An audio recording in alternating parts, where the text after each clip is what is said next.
নভেম্বরে গণভোট সহ 5 দফা দাবিতে যমুনা অভিমুখে পদযাত্রা করছেন বাংলাদেশ জামায়াত ইসলামী। দর্শক, জামায়াত ইসলামী সহ যে 8টি দল যুগপৎ আন্দোলনে জোট করেছেন, তারা সেই 8টি দল কিন্তু পল্টন থেকে কিন্তু আজকে প্রধান উপদেষ্টা কাছে কিন্তু এই 5 দফা দাবিতে তারা স্মারকলিপি নিয়ে যাবেন। এবং দর্শক, যমুনা এই মুহূর্তে ঘেরাও করেছে 8টি দল। উত্তপ্ত রাজধানী, হাজার হাজার মানুষ রাজপথে নেমে এসেছে।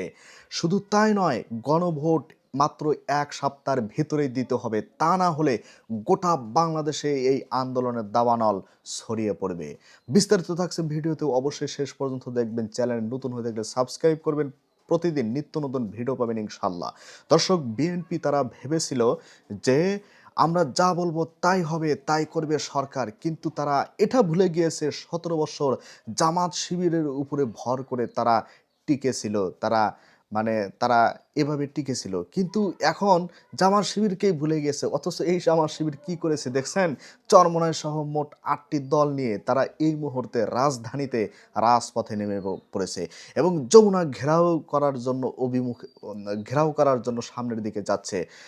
তাদের আলটিমেটাম যে 1 সপ্তাহের ভিতরে যদি এই গণভোট অনুষ্ঠিত না হয়, তাহলে এই আন্দোলন শুধু ঢাকা নয়, গোটা বাংলাদেশে ছড়িয়ে পড়বে।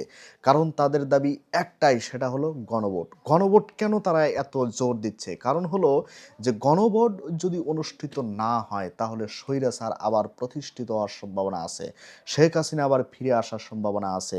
কারণ গণভোট যখনই অনুষ্ঠিত হবে, জুলাই সনদ বাস্তবায়ন হবে। আর এই জুলাই সনদ যদি বাস্তবায়ন হয়, দ্বিতীয়বার বাংলাদেশে আর কোনো স্বৈরতন্ত্র এই দেশে প্রতিষ্ঠিত হবে না। সুতরাং এই জন্য তারা কিন্তু গণভোট আয়োজন করার জন্য ব্যাপক হারে তার রাজপথে নেমে এসেছে।